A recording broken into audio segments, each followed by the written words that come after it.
Hello, Editor Yuno here. As of the time of this video being edited and published, the 3.0 Genshin update was out. I'd like to put a disclaimer that this stream was recorded on August 16th, a week before the content drop. Thank you for your time and enjoy the video. Hey YouTube! Today, we are going to be discussing the pros and cons of Genshin Impact versus Tower and Fantasy, and which game you should start out if you're trying to pick between the two of them. Okay gamers, let me just preface this. My disclaimer, one would say. I enjoy both games. I am playing both games. You don't have to pick between one or the other, but let's say if you only have a finite amount of storage in your phone and you can only pick one game, this is the video for you. So for too long, Genshin Impact has been a little too secure, being the only gacha JRPG game out there. And right now, Tower Fantasy is putting it in its place a little bit by kind of offering us some quality of life changes we didn't know we needed until we got. And I think right now, the #1 pro from Tower of Fantasy, okay, you guys? Wait, hello, where's my brush? Okay. Skip button.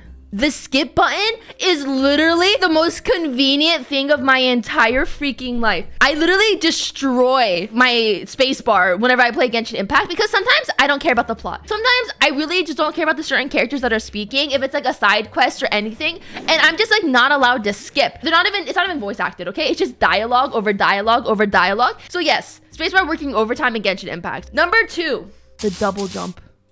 I love. Am I being attacked? I'm being attacked! Hold on, I'm being attacked. Wait, hold on, I need to go somewhere else.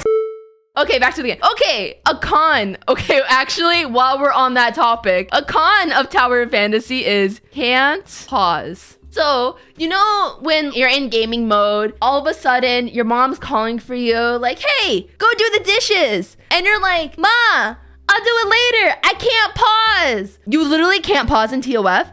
In Genshin Impact, no matter what you're doing in the game, you can pause. Because you literally just click escape and everything will stop. It doesn't matter if you're in a cutscene, if you're in the middle of like an Azdaha fight or some shit, you can always pause. We'll put that under pros. Like, you know what? That's a win for Genshin. You could pause. Another thing for Genshin, I think Genshin has a better UI. I have aneurysms from trying to figure out where to find things in the TOF menus. Because like legitimately, you can't find anything in the TOF menus. Like you're searching for like 10 years to find your dailies. Like, and they're called bounties. And for some reason, there's not just like a button to click to go to your bounties. Like you have to like click around to find them. Don't even get me started. I have no idea where to find the battle pass. Like I found it once, I paid for it, and that was it. Like I have not found it since. Like sometimes like a little notif comes up and then I click it and it takes me there, and that's when I touch the battle pass. Tower of Fantasy is very much, the UI system is made for mobile. It makes sense for mobile players. It doesn't make as much sense for PC players. Same with the mailbox. A con of Genshin Impact. Okay, a major con is honestly, there's no late game content. Also, I'm writing with my mouse, so please, you know, deal with that. Aside from Abyss, there's really nothing else you can do in game. I do like that Tower Fantasy at the end of the day is an MMO. There's world bosses, there's more stuff. Oh my god, the new button that doesn't go away, thank you. It's literally perma stuck there. Oh yeah, no skip button. But I mean, like, that's like implied because like Tower Fantasy has a skip button. The stamina is dog water. What I like about Tower Fantasy as well, all of the chests and all like in-game currency is marked on the map.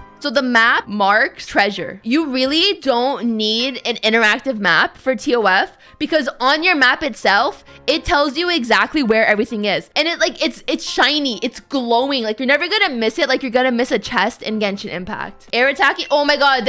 Okay, honestly, the entire like attack animation are beautiful. The attack animations in TOF is so pretty. Everything about like attacking in this game is gorgeous. And like I really enjoy mid-air attacks. I like skipping between weapons rather than like characters. I think Genshin does better characters though. So like, I think the character designs and like the characters themselves and like personalities, I think the characters are better. But the thing is with TOF, you get more attached to the main character than I think you do with Genshin. Like I really don't feel like you get attached to Lumin all that often. With TOF, like I love the main character and that character customization. So like if you're into character customization, I think that's really important too. So character custom. God, I'm running out of space. Genshin plays on a potato PC. TOF requires more specs. That is actually very true. TOF is more resource heavy. Yeah, I can't play on like the mega settings, especially not while streaming. The gliding is quieter. Listen, that's a really big pro for me. The main character can speak more dialogue. Okay, yeah, wait, hold on. MC talks. That's a major one. But yeah, no, the gliding is quieter in Genshin Impact. I do really appreciate that. Gliding in TOF kind of sucks ass because I hate how loud it is. I also think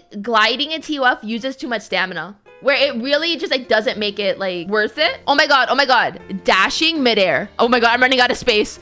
Mid-air dash. Dashing midair is so nice. Gliding costs no stamina after you upgrade your glider once. Wait, actually, I didn't know that. That's great. There's also mounts. I like mounts. I grinded 10 hours for my mount. That's actually a con, grinding 10 hours for one drop. I do like that you're not resin capped. TOF has a resin system, but you're not content locked behind resin. Genshin does have a better story. I will give them that. Genshin has a more compelling story. Time log pods. Okay, yeah. There's nothing worse than almost 100%ing a map and then seeing that you have to come back in 20 hours because the pod hasn't been like opened yet. Also, the Genshin voice acting is better. TOF has better awards. I think Tower Fantasy, as we know it, it's more free to play. So let's do more free to play. I actually really like the TOF pity system. Let me give them little dots so I can like keep myself aligned a little bit more.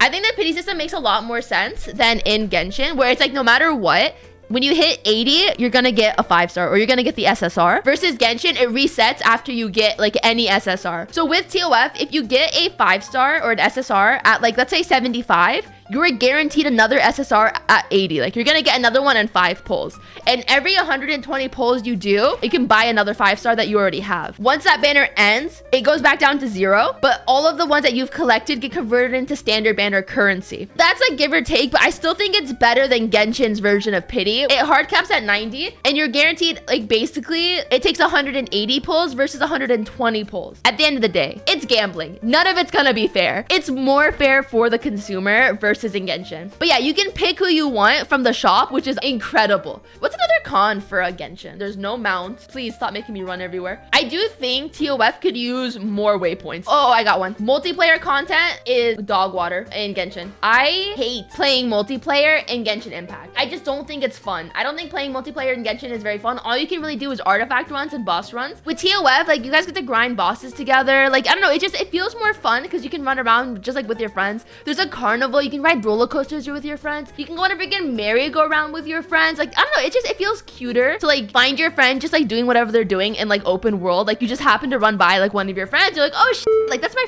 friend. Even if you run out of resin, you can get trainee points, which can be used in a shop. Yeah, exactly. Yes, resources constantly regen. Resources regen. Oh, cruising guilds in TOF. It's just like a better multiplayer experience. God, I'm running out of space. Oh, I'm running out of space. I do think Genshin has a better looking world. Yeah, the world itself in Genshin looks very pretty. And I also think the game, it's smoother. Okay, yeah, polish is a very good word. Genshin overall is way more polished. I don't want this to be too long, but this is like pretty much like some really quick pros and cons of like Genshin versus Tower Fantasy. And like, if you really can't play both, because like honestly, at the end of the day, I really do recommend playing both if you have the time, because they're both really good for different reasons. TOF is very much giving me the feeling I felt when I started Genshin Impact. There was something so magical about the first few months playing Genshin. The whole world was so new and you were just like so like wide-eyed and like in love with like all the possibilities that you could do in Genshin. TOF is really giving me that feeling right now that I missed about Genshin, because like right now Genshin's really like there's a drought. There's nothing to do anymore.